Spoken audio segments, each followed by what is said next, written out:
खा मस्त। ताई ये वड़ा पाव कैसे दिया? 10 रुपए। 10 रुपए? हाँ। अरे इतना महंगा? अरे बाकी जगह सिर्फ 7 रुपए में मिलता है ताई। हर जगह मिलता है, उधर जाके खरीद और आते समय मेरे लिए 2 पार्सल लेके आओ जा। क्या औरत है यार। हाँ चल। मजाक कर रही हूँ, आना बेटा आना बेटा। मैं मजाक कर रही हूँ। अरे मार्केट में रेट चल रहा है 7 रुपए का, तो मैं कैसे दूंगी 10 रुपए में? चटनी लगा के दूं? हाँ मीठी चटनी। हाँ मीठी देना थोड़ी। हाँ हाँ हाँ, आके देखना, याद करोगे फिर आओगे यहाँ। पहला पैसा आदत डलवा लेने की, जैसे लिया पैसा नहीं तो खाते खाते चले जाओगे तो पैसा रहेगा ना। हाँ अच्छी आदत डाल ले। अरे सदाशिव, वो मानव की आई है ना? हाँ भाई साहब। अरे ये यहाँ क्या कर रही है? इनको ऐसी क्या तकलीफ हो गई कि उनको यहाँ ठेला लगाना पड़ रहा है? मानव जैसा होनहार जिसका बेटा हो, ऐसा होना तो नहीं चाहिए। गरम वड़ा पाव, समोसा, भजिया। आओ। ये सब क्या है? ये भजिया है, ये वड़ा है, ये पाव है, ये तलने वाला आदमी है, कढ़ाई है, ये तेल है, सब है।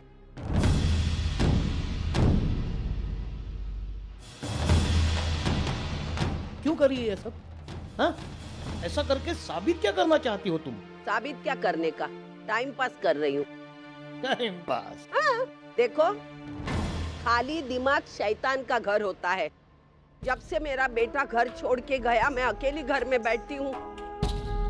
4 दीवारें मुझे खाने आती हैं, बार बार उसकी यादें आती है, ख्याल आता है।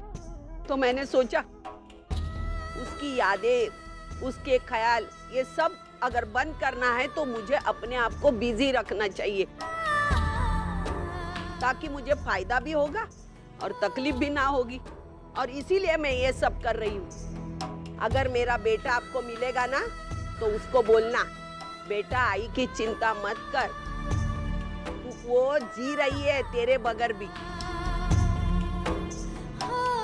और देखना, उसको और एक बात बोलना, आई ने बोला है अपनी बीवी का ख्याल अच्छे से कर, उसकी जरूरतें पूरी कर, हमारी चिंता मत कर, उसकी आई कमा रही है।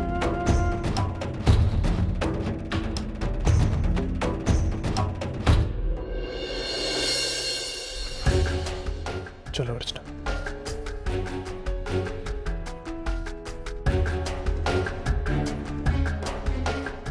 बहुत पछताएगी।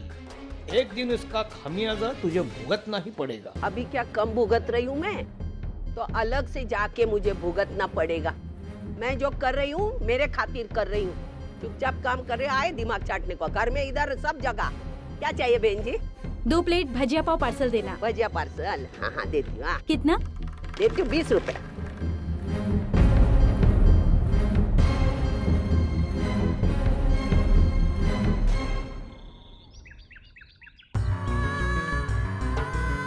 आपकी बहू जिंदगी में कभी भी मां नहीं बन सकती, नहीं दे सकती मैं आपको मौका। पहली बार मैंने जो अबॉर्शन किया था उसकी सजा भुगत रही हूँ मैं, और जिंदगी भर भुगतनी पड़ेगी मुझे।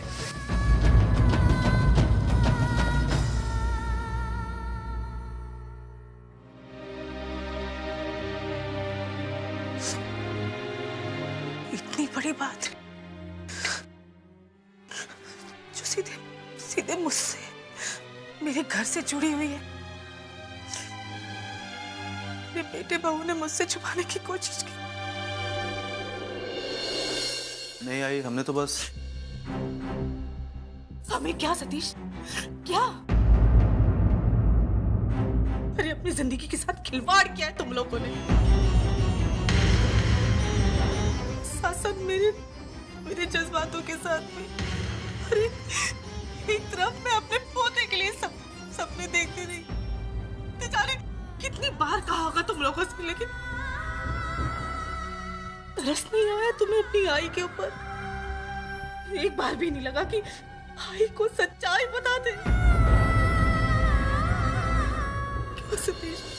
आई, हम आपको बताने ही वाले थे, लेकिन क्यों? तुम्हें लग रहा था आई को तकलीफ होगी, दुख होगा। तकलीफ तो अब भी हो रही है सतीश, लेकिन शायद उस समय थोड़ी कम होती जितनी आज हो रही है मुझे। गलतियां करोगी वर्षा तुमने मुझे सच्चाई क्यों नहीं बताई? अरे उसको क्या दोष दूं मैं? इसमें तो मेरा बेटा भी शामिल, उसने भी वही गलती करी है। बहुत हर्ट किया तुमने सतीश मुझे, क्यों ऐसा किया? I'm really sorry. नहीं, सॉरी कहने से सारी दुनिया की गलतियां माफ नहीं हो जाती। सॉरी तो इसने भी बोला था ना अबॉर्शन करवाने के बाद। क्या हुआ? मिल गई माफी उसे। उस गलती की सजा वो आज भी भुगत रही है। अब भी कहा था मैंने उसे, कितना समझाया था कि बच्चा भगवान का वरदान है, उसे खुशी से एक्सेप्ट करो। नहीं, इसने मेरी एक बात नहीं सुनी, वही किया जो उसकी मर्जी थी। नतीजा देखा, सारी जिंदगी भुगतेगी अब। आइए बस भी करो, जो हुआ सो हुआ। भी वर्षा को ये सब सुनाने से सच्चाई बदल तो नहीं जाएगी ना? तो क्या करूं मैं? कैसे निकालूं अपने मन की भड़ास? बोलो। आज जो भी हो रहा है ना, उसकी जिम्मेदार सिर्फ और सिर्फ वर्षा। और ये तुम भी अच्छी तरह से जानते हो। इसने अपने सपने के साथ साथ न जाने कितने लोगों के सपने तोड़ दिए। और ये सब ना इसकी प्रैक्टिकल सोच का नतीजा है। ये चाहती थी ना इसका करियर हो, अपने एम्स एंड एम्बिशंस अचीव करे, सब मिल गया उसको। लेकिन क्या खो के मिला इसको? मानता हूँ जो भी कह रही हैं आप सब सही कह रही हैं, लेकिन अभी इन सब बातों करके कोई फायदा नहीं है। अब हमारी किस्मत में ये सब लिखा है। अपनी गलतियों को किस्मत का नाम मत दो सतीश, मत थोपो अपनी गलतियों को किस्मत पर। अब जो कुछ भी हुआ है सिर्फ इसकी लापरवाही और जिद की वजह से हुआ है। ठीक, मैं मानता हूँ, लेकिन अभी इन सब बातों को कह के कोई फायदा नहीं है। हमारी जिंदगी की सच्चाई यही है कि वर्षा मां नहीं बन सकती, और हमें इस सच्चाई को लेकर जिंदगी भर आगे चलना है। हमने अपने सपनों के साथ समझौता कर लिया, और अच्छा होगा कि आप भी कर लो। मैं नहीं करूंगी समझौता। मैं क्यों करूं समझौता? मुझे इस घर में बच्चा चाहिए तो चाहिए। भाई क्या बोल रही हो तुम? जो बात हो नहीं सकती है उसे कहना तो पागलपन है ना। मैं कुछ नहीं सुनना चाहती, मुझे एक पोता चाहिए, चाहिए मुझे एक पोता। इसके लिए चाहे तुम बड़े से बड़े डॉक्टर के पास जाओ, विदेश में इलाज कराओ, चाहे दूसरी शादी करो। आई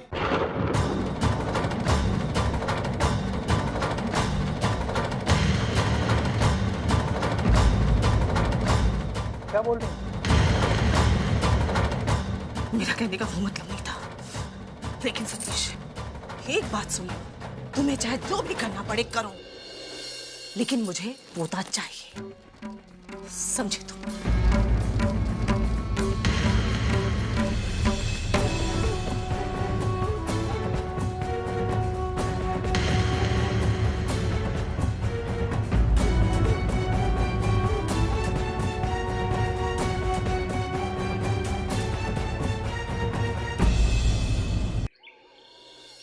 जितना हो सकता था किया मैंने बात, जितना माफी मांग सकता था माफी मांगी, जितना झुक सकता था झुक गया।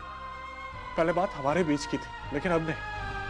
अब आई जानबूझ के मुझे नीचा दिखाने के लिए वहां इस तरह से दुकान खोल के बैठे। नहीं मानो, तेरी आई तुझे नीचा दिखाने के लिए ये सब कुछ नहीं कर रही। तेरे घर से जाने के बाद वो अपने आप को बहुत अकेली महसूस कर रही है। उसका किसी चीज में मन ही नहीं लगता। तेरी यादों से भागने के लिए उसने ये काम शुरू किया है। तो मुझे लगता है वो जो अभी कर रही है ना, उसे हम वो काम करने देंगे। लेकिन बाबा अगर आई बाहर काम करेगी तो सचिन का क्या? उसका ख्याल कौन रखेगा? मैंने विमला ताई को पहले से ही बोल के रखा है। फिलहाल सचिन उसी के पास रह रहा है। देखो मानो, तेरी आई को ये काम करने देना चाहिए। अगर वो ये काम करेगी तो उसका वक्त भी निकल जाएगा। काम करेगी तो उसे मेहनत करनी पड़ेगी, मेहनत करनी पड़ेगी तो उसे भूख भी लगेगी, उसे अच्छा खाना भी जाएगा, उसकी सेहत भी अच्छी हो जाएगी। मुझे तो लगता है कि मानो उसे हमें इस काम में मदद करनी चाहिए। पापा, हम क्या मदद कर सकते हैं? अरे तू तो जानता है मानो, तेरे आई के पास सब्र नाम की कोई चीज ही नहीं है। अगर उसके पास कस्टमर नहीं आए, ये काम ठीक तरीके से नहीं चला, तो ये काम छोड़ देगी वो। हम ऐसा कर सकते हैं कि हमारे पहचान के लोग उसके पास कस्टमर बनाकर भेज सकते हैं। इस तरह उसका काम भी चलता रहेगा, उससे उसका मन भी लगा रहेगा। ठीक है पापा, आप जैसा कह रहे हैं हम ऐसा ही करेंगे। मुझे नहीं लगता कि इस तरह छोटे छोटे इलाज से बीमारी दूर होगी। आई के मामले में कुछ करना होगा, जिससे कि उनकी तबीयत ठीक हो जाए और ये दूरियां भी मिट जाए। वैशु, तू अपने अर्चुताई से इसलिए नाराज है ना क्योंकि वो उस माधुरी से हमदर्दी जता रही है। देख, मैं समझ रही हूँ, लेकिन तेरी ये नाराजगी सही नहीं है बेटा। तुझे अर्चु पर भरोसा नहीं? वो कभी गलत का साथ दे सकती है क्या? नहीं ना। फिर वो तो सिर्फ इंसानियत के नाते माधुरी की मदद कर रही है, और हम भी यही चाहते हैं कि तू माधुरी की तरफ इंसानियत के नाते देख। तब शायद तुझे पता चल जाएगा कि तेरे साथ जो कुछ हुआ उसके लिए सिर्फ माधुरी जिम्मेदार नहीं है बेटा। हाँ, मैं मानती हूँ कि माधुरी से गलती हुई है। वो अगर धर्मेश की मनमानी नहीं बर्दाश्त करती ना, तो बात इतनी बिगड़ती नहीं। लेकिन बेटा, कोई भी अपनी मर्जी से अपने लिए दुख का चुनाव नहीं करता। माधुरी को भी बहुत दुख हुआ होगा जब धर्मेश ने तेरा हाथ थामा। धोखा तो उसके साथ भी हुआ है ना। जिस दौर से तू गुजर रही है ना, उसी दौर से माधुरी भी गुजर रही है। और जैसे हम तेरे जख्मों पर मरहम लगाने की कोशिश कर रहे हैं, बस उसी तरह माधुरी को समझने की कोशिश कर रहे हैं। तो उसमें गलत क्या है? आई मैं नहीं कह रही हूँ कि इसमें कोई गलती है। इंसानियत के नाते मुझे भी उसके लिए हमदर्दी है आई, लेकिन फिर भी पता नहीं क्यों वो जब भी मेरे सामने आती है ना, मैं अपने आप को कंट्रोल नहीं कर पाती हूँ। आई, चाहते हुए भी मैं उसे उस नजर से नहीं देख सकती जिस नजर से तुम लोग उसे देखते हो। आई, तो मुझे बताना, अगर ये बात सच है कि वो निर्दोष है, तो ये बात भी तो सच है ना कि आज ये जो मेरी हालत है ना, उसकी जिम्मेदार भी वही है। वैशु, अगर क्या मैं अंदर आ सकती हूँ?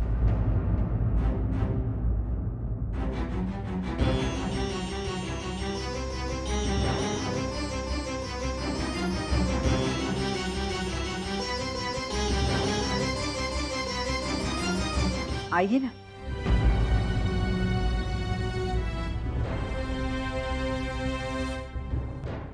नमस्ते। वो यहाँ पास से गुजर रही थी तो मैंने सोचा आप लोगों से मिलती चलूं। कैसी हो वैशाली तुम? ठीक हूँ। बहुत कोशिश की कि धर्मेश की तरह मैं भी सारे रिश्ते तोड़ दूं, लेकिन ऐसा नहीं कर पाई।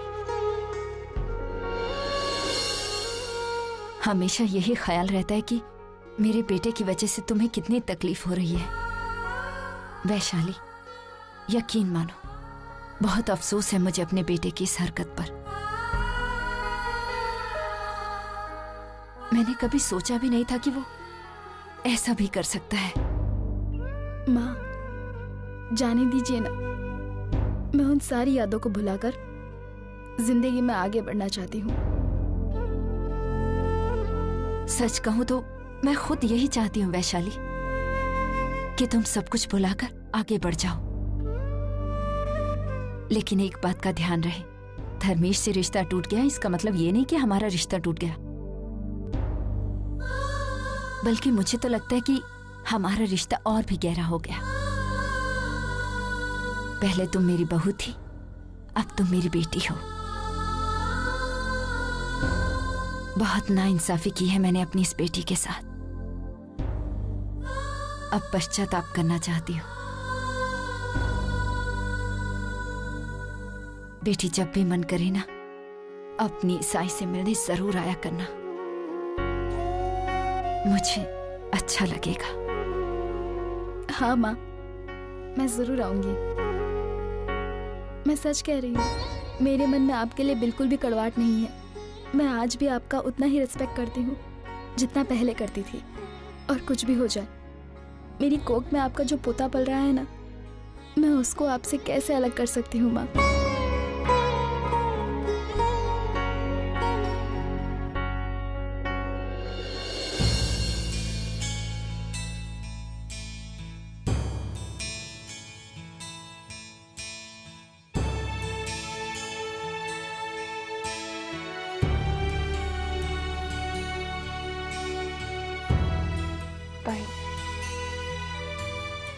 ताई, मैं यहाँ पर पानी नहीं।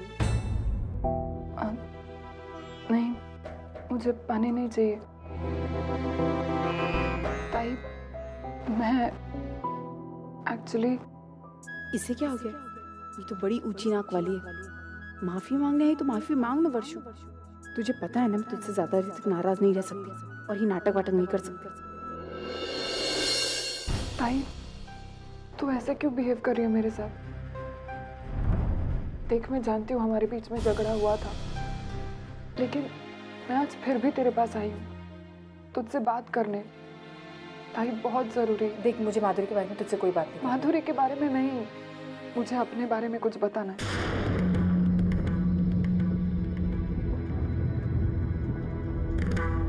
अपने बारे में क्या हो वर्षु? सब ठीक है ना? ताई, सतीश की आई को सब कुछ पता चल गया। उन्हें ये पता चल गया कि मैं कभी मां नहीं बन सकती।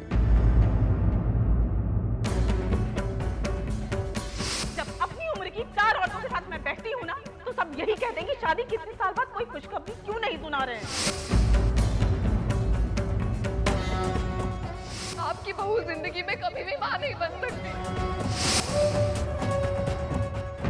नहीं दे सकती मैं आपको पोता।